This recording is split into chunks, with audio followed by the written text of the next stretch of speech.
Well, hello there! Paul here from LA Photo Party with yet another photo booth upload tutorial, aka PBU, aka C3PBUEO. I wish I had your confidence. Recently, our enterprising events team was enlisted by Disney to create a unique photo op for the Hollywood premiere of Andor Season 2. Disney wanted to transform all the guests on the red carpet into a holographic projection, like all the rebels, smugglers, droids, and Wookiees in the galaxy far, far away. So we did what we always do. Used the Force. JK, we turned to our scruffy-looking nerf herder PBU. Today, I'm going to show you how we made it happen. All you need is a photo booth upload license, After Effects, and Photoshop. Let's give it a try. Do or do not. There is no try.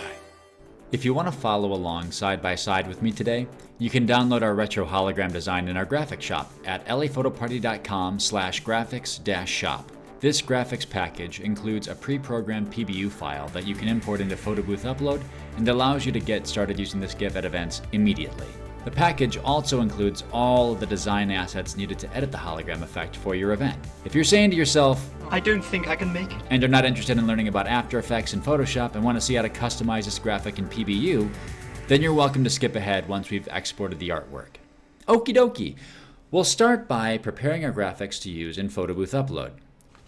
We'll open our After Effects project file for the hologram design. Before we start editing, I recommend immediately going to File, Save As, and renaming your After Effects file so that After Effects doesn't mess up the original file and so that the After Effects autosaves record our changes in case your computer crashes. Once saved, we'll dive in. We'll start in the main design 2x3 composition.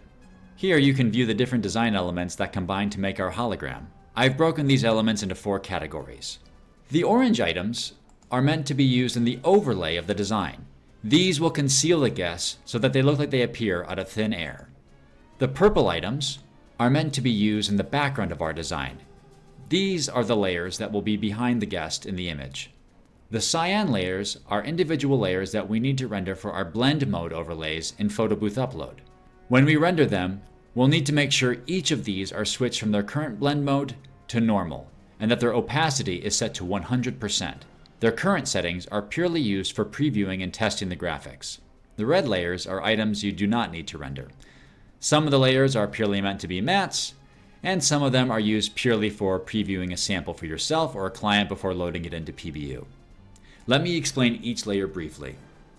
The overlay reveal image is essentially the overall setting of our design. You can use a starry galactic background, the internals of a spaceship, or even leave it entirely black. Whichever image you choose, you'll double-click the pre-composition and insert your image of choice here. Simply go to File, Import, File, and select the design you'll like to place here. For these purposes, I'm going to use our original starry background here. I recommend leaving the area where the guest is going to be relatively simple and dark, so it's easy to see their face and body. It's okay if there's a little brightness to show that the guest is semi-transparent, but too much brightness will make the guest disappear. This image inside of this pre-comp will automatically apply to several different areas in our design. The animation of this layer is what reveals the guest at the beginning and end of our animation. The overlay bottom pre-comp uses a soft mask on the bottom of our design to conceal the guest's lower half and animate the blue light beam effect at the bottom of our screen. The matte layer here is a matte that the overlay reveal image comp references to reveal the guest. You can always leave this one hidden. The background screen overlay pre-comp is used to overlay the environment on top of the guest. This pre-comp automatically uses the same artwork from the overlay reveal image layer that we've created. When we render this item, we'll switch the blend mode from screen to normal, and then set this layer in Photo Booth Upload again to screen. Again, it's only currently set to screen so that we can preview the effect here in After Effects. This LUT filter here is just here to replicate the LUT filter that we're going to be creating in Photoshop later. We do not need to render this file, as mentioned here in the layer. The white scan lines pre-comp creates the traveling white bars that travel up and down the guest. The current settings are for preview only. When we render this layer individually, we'll set the blend mode to normal and the opacity from 50 to 100%. So you can see the white lines going up and down the guest here, up and down like that. The black scan lines layer creates the horizontal pattern that replicates the retro effects similar to old TVs with cathode ray tube screens. The noise overlay layer adds digital noise to our sample, giving it a grainier texture. For preview mode, it's set to overlay, but when we render this file, we'll set it to normal. Then we have a guest video and guest photo option here. Photo, video. These are used while testing to show samples for a guest or for you to test your effects. The background light beam base replicates the light beam effect behind the guest. This will be rendered with the background black layer here, which always remains black. Now that you understand the layers, let's use this template to make a simple adjustment to the environment and look how we might add an overlay here. I'll double click on the overlay reveal image pre-comp, insert a new image here by going to File, Import, File, and selecting an image. This image here. I'll adjust the scale and size of the graphic, hitting S for scale, and I'm just dragging here at it in position. You can also adjust position by selecting the layer, select P, and adjusting the X and Y axis.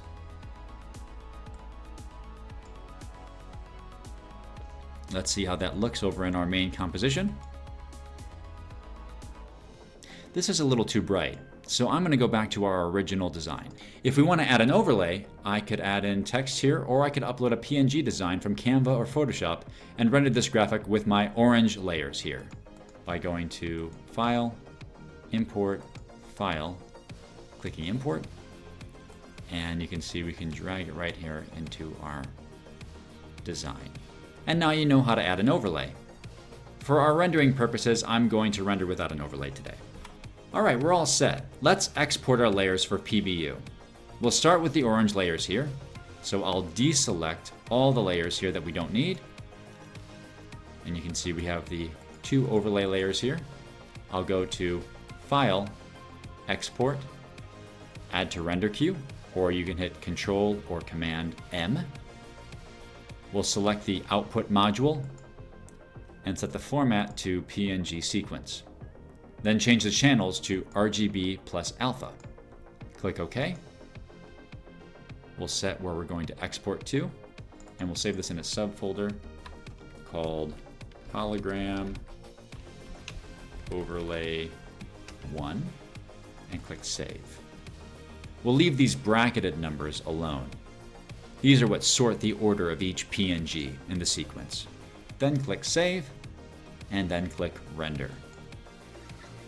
This is rendering each frame of our sequence as an individual PNG.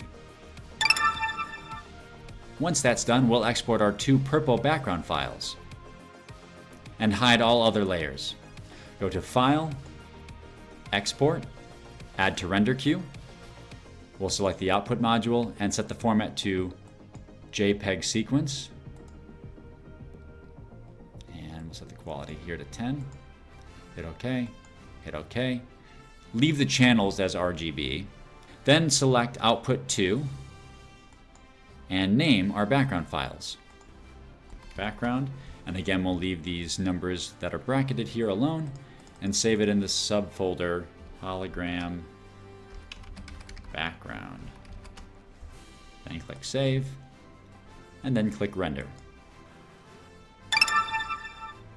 And lastly, we'll render each of our cyan layers individually. Each time, we'll select the individual layer, set the blend mode to normal, set the opacity to 100, so I'll select T, and make sure that it's set to 100. Then we'll go to File, Export, Add to Render Queue. For the background and screen overlay comp, we'll render this image as a JPEG sequence. If you're using a static image, you only need 1 frame. But if you use a video behind the guest, you'll need to render this entire sequence. To show you the whole process, I'll render this as a sequence. We'll go to Output Module, select JPEG sequence, leave the channels to RGB, click OK, We'll name our files. Overlay screen. We'll save this in a subfolder called hologram overlay 2 screen. And then save. Click render. We'll deselect the background screen overlay. For the white scan lines comp, we'll set the blend mode to normal. And again, make sure that the opacity is set to 100. So we'll drag this from 50% up to 100.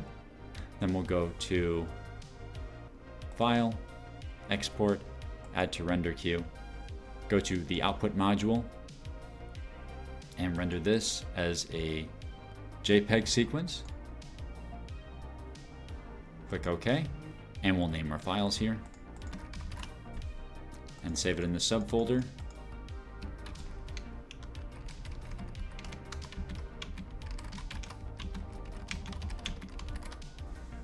Click Save, and then click Render. For the black scan lines comp, we only need one PNG for this. So we can just drag our work area end here to the beginning and render one frame. So I'll go to File, Export, Add to Render Queue. Go to PNG sequence, RGB plus alpha, click OK. Name our file, we'll call this. We don't need this in a subfolder. Click Save, and Render. And we'll drag that work area end all the way back out to 4 seconds.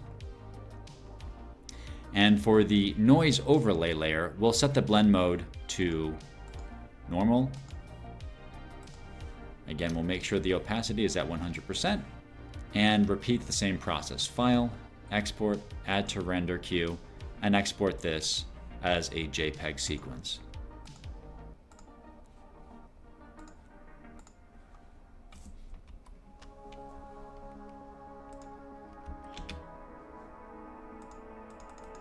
And put this in a subfolder as well.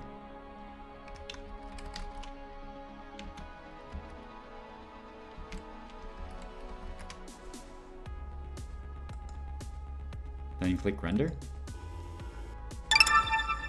It should be noted, the composition we're about to create is formatted for 2x3, which is ideal for 4x6 photos or lenticular prints.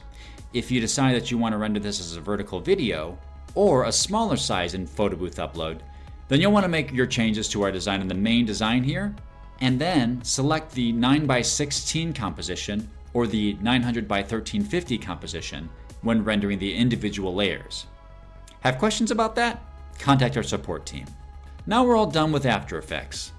We'll head over to Photoshop to look at our LUT file, or lookup table filter. If you like the LUT filter we've already created, you can skip this part of the tutorial. Create a new file. The dimensions don't matter for our purposes. Then go to Layer, New Adjustment Layer, and Photo Filter. Click OK. Select Cooling Filter 82 and set the density to between 60 and 90%.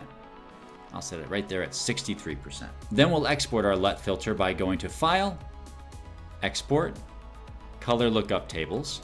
You can write a description here.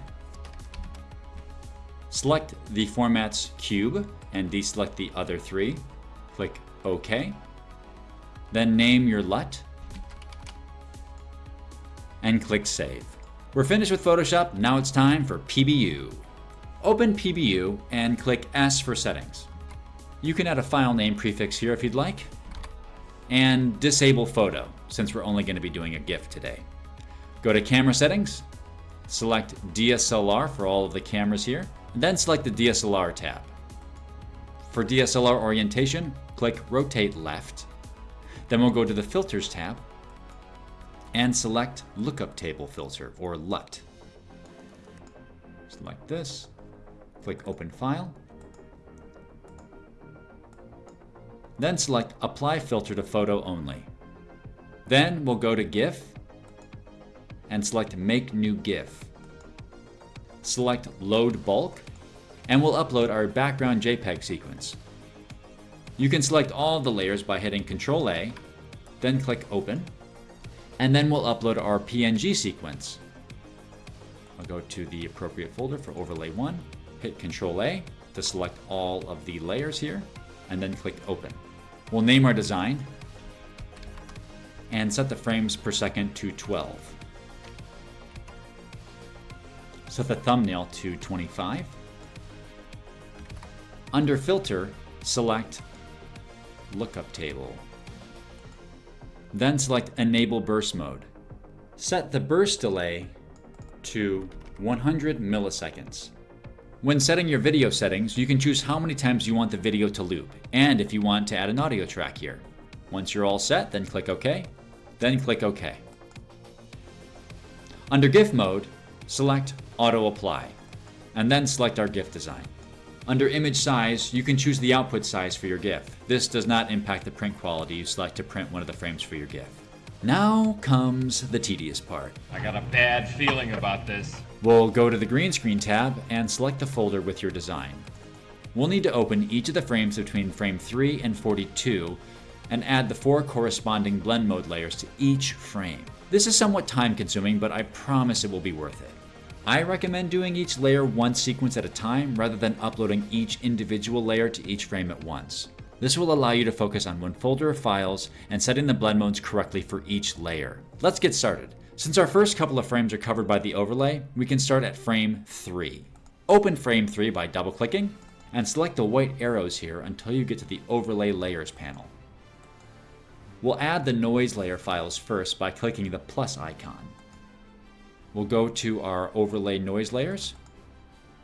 We'll add the third file from the sequence, then select the blend mode and choose overlay, and then we'll click OK.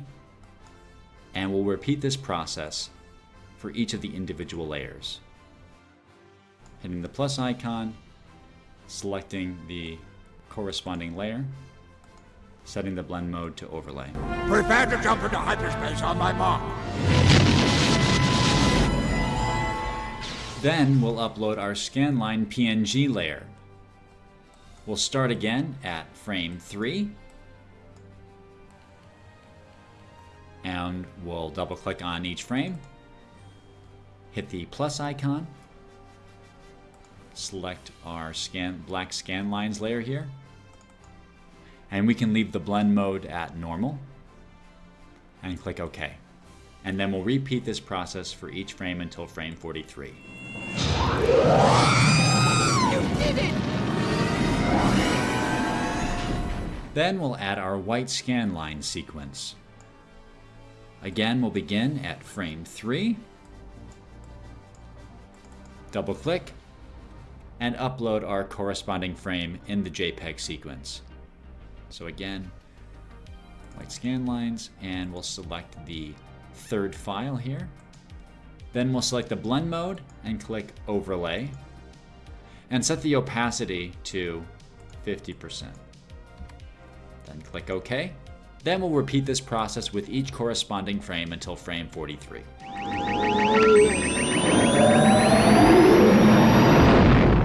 All right, that was a lot. And lastly, we'll add the screen overlay layer that adds the environment to our design. We'll start at frame 3, open the design, and click the plus icon. We'll navigate to Hologram Overlay 2, Screen, and select the corresponding frame. If your image is static, you can use the same frame. If your design was part of an animated video, you'll need to add each corresponding frame in order. Once you've added it, then select the blend mode and choose Screen. Then click OK and repeat the process for each frame. Ludicrous speed! Go! You did it!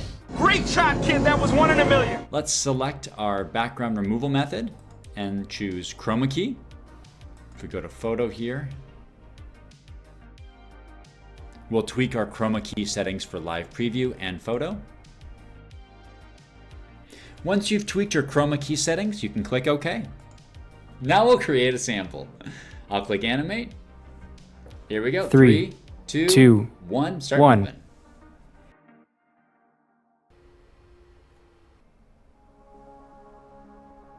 For the actual activation, we used a turntable to rotate the guest to add a three-dimensional effect to the final product. That's completely optional. I do recommend adding constant lights behind the guest and offset to the sides. Darker areas will give the illusion of the hologram's transparency to your guest. One final tip. As you've seen, it's a lengthy process uploading these graphics into Photo Booth Upload, but there's an easy way to add a custom overlay with your event's brands or details. Let's click S for Settings and open the Page Designer. Select Create New Page Layout, name our file, set the page size to 4x6, then choose your overlay image file. Click the plus icon under photo holders to add a placeholder for our GIF. Choose 2x3 for the aspect ratio, and under green screen select hologram GIF. We'll extend the size to 100% and position it in the center of our frame. And then click OK. Then go to the GIF tab and select our GIF. Go to Configure Page Design, save GIF frames in Page Design, then choose our page layout. Choose the placeholder and select OK. 3, 2, 1. And there you have it, our new retro hologram with our custom branding. I never doubted you for a second. Wonderful! This was just one of the many ways you can combine the features in PBU for your events. Have an idea you want to bring to life? Put it in the comments and we'll see if we can bring it to life for you. Be sure to like and subscribe to our channel for more photo booth tips and tricks. And if you need support, contact our support team at support.laphotoparty.com. May the force be... cheers to a great event.